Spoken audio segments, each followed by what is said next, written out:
for his prompt response and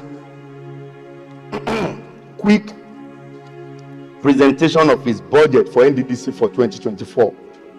Well, Mr. President, that goes without one or two reservations. Number one,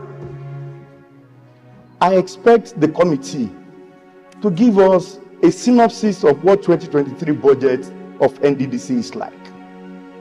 I observe they are silent about that in these budgets.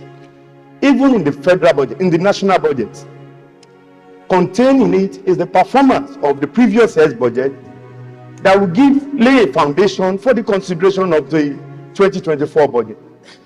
So for these, I expect the chairman at least to guide us, to show us what it's like as far as the activities of the nddc is concerned in 2023 concerning budget implementation.